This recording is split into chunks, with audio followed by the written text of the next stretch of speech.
नवीन एक शहरी पर्यटक होता है जो एक दिन एक बहुत ही प्राचीन और पिछड़े हुए गांव में कुछ दिन रहने जाता है। तभी जब वो रास्ते में एक हाथगाड़ी पर सवार होकर अपने मकान की ओर जा रहा होता है। अरे भाई साहब, नए लग रहे हो गांव में। हाँ काका, मैं एक पर्यटक हूँ और इस गांव में घूमने आया हूँ। काफी सुंदर गांव है ये, पहाड़ों और नदियों से घिरा हुआ। साहब, जितना सुंदर दिखता है उतना ही डरावना भी है। बस एक सहूलियत देता हूँ, रात को सोने से पहले अपने घर के बाहर एक अच्छा सा पकवान बनाकर रख देना, वरना बहुत बुरा होगा। क्या? ये आप क्या कह रहे हैं काका? मैंने तो घूमते वक्त ही बाहर से खाना खा लिया था। फिर भी मैं जो कह रहा हूँ वो कीजिए, वरना आप बहुत बुरी तरह पछताएंगे। इस गांव में भूखी चुड़ैल का वास है। क्या कहा? भूखी चुड़ैल? नवीन उस हाथगाड़ी वाले की बातों पर विश्वास नहीं करता और बिना बाहर खाना रखे ही सो जाता है।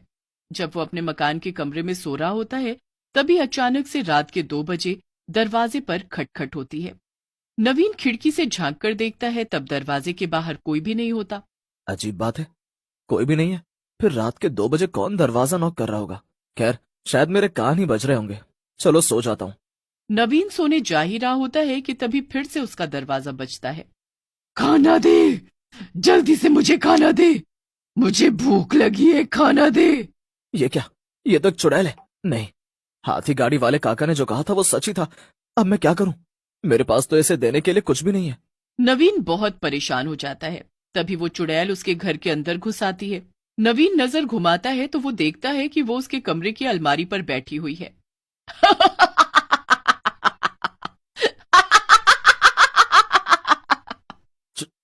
चुड़ैल, तुम अंदर कैसे आ गई? निकल जाओ यहाँ से। तेरी इतनी हिम्मत, तू मुझे निकलने का आदेश देगा? मैं एक सर्वशक्तिशाली चुड़ैल हूँ और आज तूने इस गांव का नियम तोड़ा है। नियम? कैसा नियम? तूने मेरे लिए घर के बाहर खाना ना रखकर बहुत बड़ी गलती कर दी है। अब तुझे उस गलती की सजा भुगतनी होगी। आ, मेरी आंखें! नहीं, नहीं! अगले दिन नवीन के मकान में सरपंच समेत बाकी गांव वाले भी इकट्ठा हो जाते हैं और नवीन के बड़े भाई रोहित और भाभी शिखा को गांव में उसकी देखरेख करने के लिए बुलाया जाता है। मैंने उस चुड़ैल को खाना नहीं दिया, इसीलिए उसने मेरी आंखें निकाल ली और अपने साथ ले गई। अब मैं क्या करूं? मैं तो अंधा हो गया भैया भाभी। सरपंच जी, अगर आपके गांव में उस भूखी चुड़ैल का खौफ फैला हुआ है तो आपको हर एक पर्यटक और बाहर से आने वाले व्यक्ति को बताना चाहिए था ना। नहीं रोहित भैया, मुझे पता था। मुझे एक हाथ गाड़ी वाले काका ने बोला था, लेकिन मैंने उनकी बातों पर विश्वास नहीं किया और सो गया बगैर खाना रखे ही। सरपंच जी, उस भूखी चुड़ैल के लिए दरवाजे के बाहर खाना रखना इतना जरूरी क्यों है? बेटी, ये बहुत सालों पहले की बात है। इस गांव में कपालिका नाम की एक औरत अपने पति और सास ससुर के साथ रहती थी। लेकिन वो कपालिका को बहुत मारते थे और उसे खाना न देकर भूखा रखते थे, जिस कारण एक दिन उसकी मौत हो गई। और उस दिन से वो चुड़ैल बनकर सबको परेशान कर रही है। लेकिन इस चुड़ैल को रोका भी तो जा सकता है ना। आप लोगों ने कुछ कदम क्यों नहीं उठाया?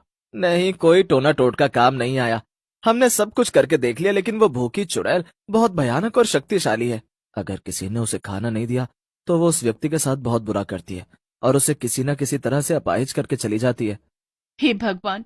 रोहित, तुम देवर जी को यहाँ से ले चलो। ये गांव खतरे से खाली नहीं। यहाँ की भूखी चुड़ैल हमारे साथ भी गलत कर सकती है। हाँ शिखा, तुम सही कह रही हो।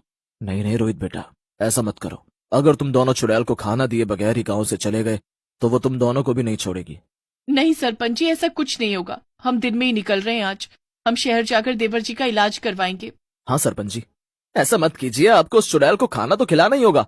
हाँ, एक बार जब कोई इस गांव में आता है और वो उस भूखी चुड़ैल कपालिका को खाना दिए बिना ही चला जाता है, तब वो उस व्यक्ति के पीछे हाथ धोकर पड़ जाती है। रुक जाइए और उसे खाना देकर ही जाइए। शिखा और रोहित दोनों सरपंच और गांव वालों की बात नहीं सुनते हैं और अपनी मनमानी करते हुए एक बैलगाड़ी पर सवार होकर नवीन को लेकर गांव से बाहर जाने के लिए प्रस्थान करते हैं। बैलगाड़ी चलाने वाली एक औरत होती है। खामखा सभी गांव वाले हमें कुछ भी कह रहे थे। अच्छा हुआ कि हम जल्दी से इस भूतिया गांव से बाहर निकल रहे हैं। हाँ शिखा, धन्यवाद शिखा भाभी। रोहित भैया, तू चिंता मत कर। नवीन, मैं हूं ना, तू जल्दी ठीक हो जाएगा मेरे भाई। तभी अचानक से बैलगाड़ी एक खाई पर जाकर रुक जाती है। ये क्या? ओ बैलगाड़ी वाली, तुम्हारा दिमाग खराब हो गया है क्या? यहाँ खाई पर क्यों लाई हो तुम बैलगाड़ी? तभी वो औरत उनकी बातों का कोई जवाब नहीं देती। अरे कानपुर में हड़ताल है क्या तुम्हारे? सुनाई नहीं दे रहा है क्या? तभी वो औरत पीछे मुड़कर देखती है और उसकी डरावनी शक्ल देखकर रोहित और शिखा के होश उड़ जाते हैं। वो और कोई नहीं बल्कि चुड़ैल तुम दोनों को क्या लगा तुम दोनों मुझे खाना दिए बिना इस गांव से चले जाओगे? तुम्हें इस गांव की परंपरा को निभाना चाहिए था, लेकिन तुम दोनों ने अपनी होशियारी दिखाई। अब उस होशियारी की सजा तो भुगतनी ही होगी। नहीं नहीं, छोड़ दो हमें कपालिका, हमें माफ कर दो। हाँ कपालिका, छोड़ दो हमें, मेरे भैया और भाभी को बख्श दो कपालिका। कपालिका कभी किसी को माफ नहीं करती। गलती की है तो सजा तो भुगतनी ही पड़ेगी। कपालिका उन दोनों का गला पकड़ती है और हवा में उड़ते हुए उन्हें खाई के नीचे फेंकने जा ही रही होती है कि तभी अंधा नवीन बैग में रखे बचे हुए समोसे और कचौरियां जैसे तैसे निकालता है और वो कपालिका को चिल्लाते हुए कहता है, कपालिका कपालिका छोड़ दो उन्हें, ये देखो हम तुम्हें समोसे और कचौरियां देंगे, छोड़ दो उन्हें। नवीन की आवाज सुनकर और समोसों और कचौड़ियों की खुशबू सूंघकर कपालिका की लार टपकने लगती है और वो रोहित और शिखा को जमीन पर फेंककर समोसे और कचौड़ियों की तरफ भागती है और उन्हें पागलों की तरह खाने लगती है। वाह वाह, क्या बात है, वाह वाह वाह वाह वाह।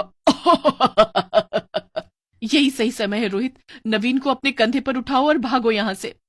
रोहित नवीन को अपने कंधे पर उठाकर शिखा के साथ वहां से भागने लगता है और भागते भागते वो दोनों रास्ता भटक जाते हैं और फिर से गांव में ही पहुंच जाते हैं। ओ नो, अब हे भगवान, अब हम क्या करें? हम तो फिर से गांव में ही लौट आए हैं। अब हमारे पास यहाँ रुकने के अलावा और कोई रास्ता नहीं है। शाम के 6 बज चुके हैं शिखा। शिखा और रोहित अपने साथ घटी हुई घटना के बारे में सरपंच और गांववासियों को बताते हैं। तभी एक गांववासी उन्हें एक थाली भरकर अच्छे अच्छे पकवान बनाकर देता है। ये लीजिए, ये मेरी घरवाली ने खाना बनाया है। ये थाली रात को सोने से पहले दरवाजे के बाहर रख देना, और हाँ, सुबह 6 बजने के बाद ही अपना दरवाजा खोलना। ठीक है, धन्यवाद भाई साहब। मैंने आप दोनों से कहा था कि उस चुड़ैल को खाना देते हुए जाना। माफ कीजिएगा सरपंच जी, हमने आपकी बात नहीं मानी, लेकिन अगर आज देवर जी सही समय पर वो बैग में से बचे हुए समोसे और कचौड़ियां नहीं निकालते तो कपालिका हमें उसी खाई से नीचे ही फेंक देती। रात में शिखा घर के दरवाजे के बाहर खाना रखती है और वो तीनों सो जाते हैं। उनके पड़ोस में रहने वाले बिरजू के दरवाजे के बाहर रखा हुआ खाना एक सड़क का कुत्ता खा लेता है और जब कपालिका ये देखती है तो वो गुस्से में आग बबूला हो जाती है। ये क्या, इस बिरजू ने आज मेरे लिए खाना नहीं रखा, अब ये गया। खोल, दरवाजा खोल बिरजू, आज तूने मेरे लिए खाना क्यों नहीं रखा? लेकिन ऐसा कैसे हो सकता है? मैंने तो खाना रखा था, मेरा विश्वास करो कपालिका, मैंने खाना रखा था तुम्हारे लिए। झूठ मत बोल बिरजू के बच्चे, आज तो मैं तुझे नहीं छोड़ूंगी, नहीं छोड़ूंगी। चुड़ैल कपालिका की आवाज सुनकर शिखा और रोहित उठ जाते हैं और वो अपने घर की खिड़की से बिरजू के घर के बाहर हो रहे इस तमाशे को देखते हैं। हे भगवान, लगता है बिरजू भैया की थाली का खाना गली का कुत्ता खा गया। हाँ रोहित, जब मैं अपने दरवाजे के बाहर खाना रख रही थी तभी बिरजू भैया भी रख रहे थे, लेकिन अभी उनकी थाली में से सारा खाना गायब हो चुका है। इसका मतलब कुत्ते या किसी और जानवर ने ये किया होगा।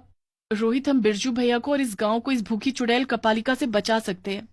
गांव वाले बेवकूफों की तरह इसे रोज खाना देते रहते हैं, लेकिन कभी किसी ने ये नहीं सोचा कि खाना देने के बहाने ही उसे खत्म भी किया जा सकता है। शिखा तुरंत अपने पास बचे हुए खाने को एक थाली में परोसती है और उसमें गांव के भव्य शिव मंदिर से मिली भस्म मिलाती है। अब देखना, इस भस्म से मिले हुए खाने को खाकर कैसे भूखी चुड़ैल कपालिका का अंत होगा। वाह शिखा, इतनी सी बात किसी के ध्यान में नहीं आई कि कपालिका को खाने से मारा जा सकता है। शिखा और रोहित कपालिका के सामने वो खाना ले जाते हैं और उस खाने को देख कपालिका की लार टपकने लगती है।